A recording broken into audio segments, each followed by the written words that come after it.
نحمده ونصلي ونسلم على رسوله الكريم اما بعد. الله تعالی د شپږمې سپارې په شروع کې د ظلم د ختمولو یو قانون بیان کړی دی. اعوذ بالله من الشیطان الرجیم. بسم الله الرحمن الرحیم. لا يحب الله الجهر بالسوء من القول الا من ظلم. الله تعالی بیانوي وایي که کوم یو کس په چا باندې ظلم وکړي بیا د دغه ظالم سړي چاته شکایت لګول یا په عدالت کې د خلاف کمپین چلول دا بالکل عدل او انصاف ده، ځکه چې دا د جرایمو او د ظلم د ختمولو سبب ده. او که څوک چیرته د مظلوم سړي आवाज اوچت کی یا د ظالم سړي چاته شکایت وکي دا بالکل په غیبت کې ناراضي. او که چیرته یو مظلوم سړی ظالم سړی معاف کی بیا الله تعالی په آخرت کې د انسان ته ډیر زیات اجر ورکوي. نو دا الله تعالی یو قانون بیان کړی دا وایي چې کله هم یو داسې ظالم کس وي په کار ده چې د هغه خلاف आवाज اوچتوي، عدالت کې هغه خلاف کار کوي او داسې چاته د هغه شکایت لګول دا په غیبت کې هم ناراضي. او که څوک دا سړی معاف کی نو دغه مظلوم ته په آخرت کې الله تعالی ډیر زیات اجر ورکوي. د یهودیانو دا دعوه ده وما قتلوه وما صلبوه ولكن شبه لهم. د دوی د عقیده ده باطل عقیده ده وایي حضرت عیسی علیه السلام دا قتل شوی ده او عیسی علیه السلام ته پانسۍ ورشوې ده او د دوی دا یو باطل عقیده ده. خو الله تعالی د دوی دغه باطل عقیده تردید کوي وایي حضرت عیسی علیه السلام دا نه چا قتل کړی ده او نه دا چا په پانسۍ باندې خېژولی ده، بلکې ما دی په اسمانو ته په حفاظت سره اوچت کړی ده او په قیامت نه مخکې به دی بیا دنیا ته راځي او جهاد به کوي او کافران به ختم کیږي، ټول به اسلام راوړي او چې څوک هلته ژوندي وي هغه کس ته ضروري ده هغه ته پکار ده چې د حضرت عیسی علیه السلام اتباع وکړي. دا خبره مخکې هم تېره شوې ده چې الله تعالی کوم یو پیغمبر ته یا چاته عهده ورکوي بیا هغه عهده کله هم نه ختم کیږي. خو د دنیا چې څومره عهدې دي دا الله تعالی دا ختم کیږي، بدلیږي را بدلیږي. نو حضرت عیسی علیه السلام دا د یو اشکال جواب درکوم. عیسی علیه السلام به دوباره دنیا ته راځي، پیغمبر به وي خو د حیثیت په د پیغمبر نه وي بلکې حیثیت به د یو امتی وي. د پیغمبري عهده الله تعالی نه ختم کوي خو د چې کوم حیثیت ته هغه حیثیت به د یو امتی غوندې وي. بیا الله تعالی د نصارا د یوې فرقې د باطل عقیدې تردید بیان کړی ده. نصارا په دا کې درې فرقې وي. هغه یو فرقه خدا وایي چې حضرت عیسی علیه السلام دا د الله تعالی زوی ده او بل فرقه دا وایي چې حضرت عیسی علیه السلام دا خدای ده او درمه فرقه دا وایي حضرت عیسی علیه السلام په درو کې درم ده، یعنی الله تعالی عیسی حضرت عیسی علیه السلام او روح القدس د دې درې وړو مجموعه خدای ده. دا د یهودیانو د نصاراو د عقیده وه د حضرت عیسی علیه السلام بارک. الله تعالی د دې تردید هم کړی ده وایي حضرت عیسی علیه السلام نه خدای ده او نه د خدای بچی ده بلکې حضرت عیسی علیه السلام دا د حضرت مریم علیه السلام د ګډې نه راوتلی ده، د خېټې نه راوتلی ده، پیدا شوی ده او د بشر ده او د الله تعالی یو رښتونی پیغمبر ده. دا د دوی باطل عقیده و چې الله تعالی د دوی د باطل عقیدې تردید وکړي. دغه صورت ختم شو، مخته یو بل صورت ته سورة المائده. د مائده نوم ده دسترخوان. د صورت ته سورة المائده ولې ویل کیږي؟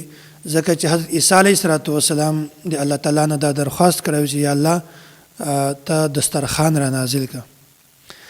بیا الله تعالی دسترخوان را نازل کړه او په دې وجه باندې د صورت ته سورة المائده ویل کیږي او په دې کې د حلال او د حرام مکمل تفصیل او مسائل دا بیان شوي دي. یا ایها الذین آمنوا اوفوا بالعقود. په دې وخت کې الله تعالی د مسلمانانو هغه عهد بیان کړی دی چې کوم الله تعالی د دوی نه اخیستی ده. د دې نه دوه قسمه خبرې مراد دي. یا خو د دې نه مراد هغه عهد چې الله تعالی د بندګانو نه د ایمان او د اطاعت متعلق اخیستی و. یا د دې نه مراد هغه عهد ده چې یو مسلمان د بل مسلمان په خپل منځ کې کوي. الله تعالی بیانوي وایي تاسې دا کومې عهد چې کوئ د یو بل چا سره دا خامخا پوره کوئ. بیا الله تعالی د بعضې شیزونو حرمت بیان کړی ده. نه شیزونه داسې دي چې هغه الله تعالی بیانوي وایي دا خوړل حرام دي. حرمت علیکم المیتة والدم ولحم الخنزیر وما اهل لغیر الله. څلور شیزونه داسې دي چې هغه مطلقاً حرمت الله تعالی بیان کړی ده. یو د مردار او دوم نمبر ده بیون کې وینه چې کله یو څاروی ذبح کوي بیا هغه وخت کې چې د رګونه کومه وینه وځي هغې ته وایي دم مسفوح حرامه وینه. او درم نمبر د خنزیر غوښه او څلورم نمبر هغه ځناور هغه څاروی چې هغه د غیر الله په نامه باندې قرباني شي. دی بالکل خوړل حرام دي، ناجایز دي. شریعت کې د دې هیڅ حیثیت نشته. او دین علاوه هغه څاروی چې هغه څوک پانسۍ ورکړي تربت یې کړي هغې د وجې نه دی مړ شي، یا هغه څاروی چې هغه د تشي د ټکر د وجې نه هغه مړ شي، یا هغه څوک په مضبوط لرګي باندې ووهي یا زخمی کې زخم د وجې نه مړ شي، یا هغه څاروی چې هغه داسې یو شکاري ځناور وخوري چې هغه د وجې نه هغه موت واقع شي، یا داسې ځناور چې هغه د بره نه لاندې راوغورځېږي هغه مړ شي. بیا د داسې څاروو خوړل دا هم صحیح نه ده. البته که چېرته دغه څاروي د بره نه راولوېږي یا تربت شي یا هغه ښکاري ځناور یې وخوري خدای ژوندی وي او د ژوند په حالت کې څوک هغه ذبح کړي بیا په هغه وخت کې د هغه خوړلو ګنجایش شته، هغه بیا حرامېږي نه. خو البته یوه خبره دلته بله هم یاد ساتئ چې اضطراري حالت کې اضطراري کیفیت کې چې کله انسان دومره وږی وي چې هغه بالکل مرګ ته ورنږدې وي بیا شریعت صرف دومره اجازت ورکړې ده چې دومره حرام شی خوړلی شي چې هغې د وجې نه تا زندګي بچ شي. داسې شریعت کې بیا د لږ خوړلو ګنجایش ته، خو داسې نه چې ته به یا خېټه مړوې او بالکل هغه په شوق سره په خوند سره خورې، بلکې صرف د معمولی خوړل دومره چې هغې د وجې نه تا ژوند بچ شي دومره په شریعت کې د ګنجایش شته. بیا الله تعالی د تکمیل دین اعلان کړی ده الیوم اکملت لکم دینکم واتممت علیکم نعمتی. دا د احکاماتو متعلق آخري آیات الله تعالی را نازل کړی ده. الله تعالی بیانوي د عرفات په میدان کې د عرفات په ورځ باندې وایي نن زه په خپل نبي باندې دین مکملوم. د دې څه مطلب ده؟ د دې دا مطلب ده چې بعضې مسائل او احکامات الله تعالی په قرآن کریم کې بیان کړي دي او بعضې مسائل بعضې احکامات د الله تعالی احادیثو کې بیان کړي دي او بعضې الله تعالی داسې اصول بیان کړي دي قرآن او حدیث کې چې یو فقیه به راوچت شي هغه فقیه یا مجتهد هغه د اصولو په ذریعه به د قرآن او د حدیث نه هغه مسائل راوباسي او امت ته به یې ورکړي. ځکه الله تعالی دا هم بیان کړي دي اطیعوا الله و اطیعوا الرسول و اولی الامر. تاسې د الله تعالی اطاعت کوئ، تاسې د رسول الله صلی الله علیه وسلم اطاعت کوئ او د مجتهد او د فقها اطاعت کوئ. بیا مخته الله تعالی دا خبره بیانوي وایي د اهل کتاب ذبیحه دا د مسلمانانو دپاره بالکل حلاله ده او د مسلمانانو ذبیحه دا بالکل د اهل کتاب دپاره حلاله ده. اهل کتاب څه ته وایي؟ اهل کتاب دا ته وایي چې هغه آسمانی کتابو باندې ایمان راوړي چې د کوم کتاب تصدیق دا په قرآن او په سنت سره شوی وي. مثلا تورات، زبور، انجیل او داسې د حضرت ابراهیم علیه السلام صحائف او داسې د حضرت موسی علیه السلام چې کومې صحیفې وي. که څوک په دا باندې ایمان راوړي دغه اهل کتاب دی د ذبیحه هم حلاله ده او چې کله مسلمان ذبیحه وکړي هغه هم د دوی لپاره حلاله ده. بیا الله تعالی مخکې دا خبره بیانوي وایي تاسې په هره معامله کې انصاف کوئ، عدل کوئ. یا ایها الذین آمنوا کونوا قوامین لله شهداء بالقسط. وایي تاسې که چیرې د خپل ملګري سره یو معامله کوئ په هغه کې هم انصاف کوئ، او که چیرته د دشمن سره یو معامله کوئ په هغه کې هم انصاف کوئ. وایي بالکل داسې انصاف کوئ چې داسې نه وي چې تاسې د یوه ملګري سره د معاملې په وجه باندې تاسې نه څه کمزورتیا وشي یا د دشمن سره د معاملې په وجه باندې تاسې نه څه کمزورتیا وشي. وایي داسې کله هم مه کوئ که دشمن وي او که ملګری دی وي د هر یو سړي سره په معامله کې انصاف کوي. بیا یهودیانو او د نصارا د عقیده ده یو باطل عقیده د الله تعالی دغه تذکره هم کړې ده. وقالت اليهود والنصارى نحن ابناء الله واحباؤه. دوی ویل چې موږ د الله تعالی بچیان یو او موږ د الله تعالی محبوب یو.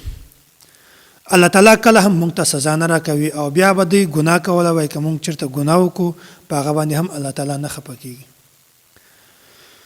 بیا الله تعالی د دوی د عقیدې باطل عقیدې تردید کوي. وایي ای پیغمبره ته دوی ته وایي چې الله تعالی به تاسو د قیامت پر ورځ باندې عذاب نه درکوي. حالانکه سورۃ البقره کې الله تعالی د دوی دا یو قول ذکر کړی ده. دوی وایي الله تعالی که چېرته موږ ته عذاب راکوي هم خو هغه به صرف معمولی وخت لپاره وي.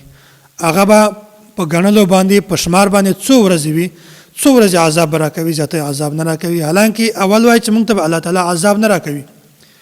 او سورۃ البقره کې د دې دا تفصیل د دی وایي چې الله تعالی به موږ ته عذاب راکوي که هغه څو ورځې وي. عذاب وي که هغه لږ وي که زیات وي. نو الله تعالی یا خپل پلار خپل بچی ته یا خپل محبوب ته عذاب ورکولی شي؟ دا دومره د دې باطل عقیده ده چې موږ به ګناه هم کوو خو الله تعالی موږ ته عذاب نشي راکولی. بلکې الله تعالی کوم انسان چې مجرمي الله تعالی هغه ته خامخا سزا ورکوي. واتل علیهم نبأ ابني آدم بالحق. بیا الله تعالی د حابیل او د قابیل واقعه بیانوي. حضرت آدم علیه السلام چې کله د اما حوا د سره نکاح وشوله، بیا د بچانو سلسله شروع شوله. بیا الته اصول داسې و د حضرت آدم علیه السلام په دور کې چې کله به د یو حمل نه دوه بچان پیدا شول، بچی او بچی، بیا دا خپل منځ کې حقیقي ورور او خور شمارېدل. او چې کله به د بل حمل نه بیا دوه بچان پیدا شول هغه به حقیقي ورور او خور شمارېدل. داسې الله تعالی په هر کال باندې دوه بچیان ورکول، یو بچی او یو به بچی. بیا داسې وشول چې په یو کال باندې یو بچی او یو بچی پیدا شول د یو حمل نه، حابیل او د هغه خور. بل کال باندې بیا پیدا شول قابیل او د هغه خور. بیا داسې یو قدرتي هغه و چې حابیل سره چې کومه خور د حقیقي پیدا شوې وه هغه زیاته ښکلې نه وه، او د قابیل سره چې کومه خور پیدا شوې وه هغه ډېره زیاته حسینه وه. بیا د قابیل دا خواهش و دا ویل چې د ما سره د خپل خور چې کومه د ما سره پیدا شوې ده د ما سره د دې نکاح وشي. حالانکه دا خو د دوی د اصول هم خلاف و د حضرت آدم علیه السلام په شریعت کې. بیا د حابیل او د قابیل په منځ کې اختلاف پیدا شو، دشمنی پیدا شوله. او بیا حضرت آدم علیه السلام ورته وویل وایي تاسې دواړه قرباني وکړئ چې د چا قرباني الله تعالی قبوله کړي د هغه جنۍ به د ده سره نکاح کېږي. بیا د حضرت حابیل قرباني الله تعالی دا قبوله کړله. او بیا قابیل ته ډېره زیاته غوسه ورغلې وه. اول هم ډېره زیاته غوسه ورغلې وه چې کله د قرباني قبوله نه شوله بیا د داسې وکړل چې حابیل یې قتل کړو. نو دا واقعه هم الله تعالی په تفصیل سره بیان کړې ده. مخکې بیا الله تعالی د باغیانو او د ډاکوانو سزا بیان کړې ده.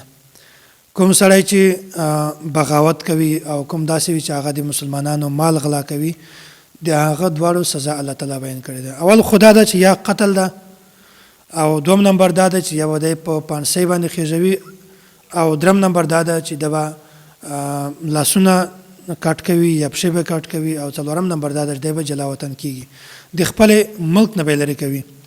که چېرته دغه باغي یا ډاکو دا یو مسلمان قتل کی یا په دارالاسلام کې کافر قتل کی، بیا په داسې صورت کې دغه سزا صرف قتل ده.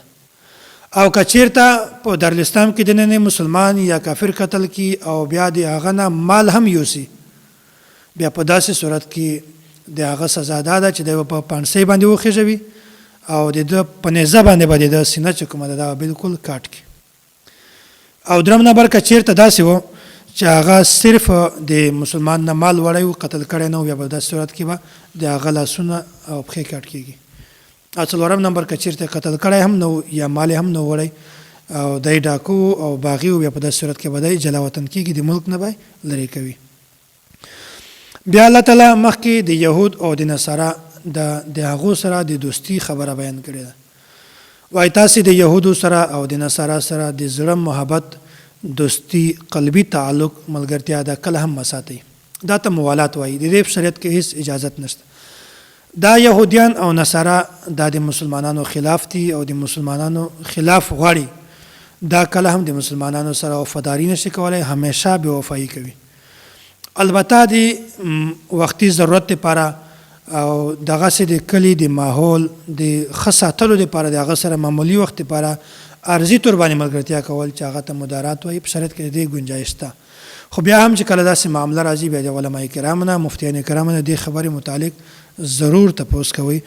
او بیا الله تعالی په آخر کې چې کوم مرتدین دي د هغو تذکره بیان کړې ده، بیا د تبلیغ تاکید یې کړی ده، او بیا په آخر کې د یهود او د مشرکینو چې کومه دشمنی وه د مسلمانانو نه هغه بیان کړې ده. الله تعالی چې چا د مسلمانانو سره زیاته دشمنی ده او چا د مسلمانانو سره دا کمه دشمنی ده.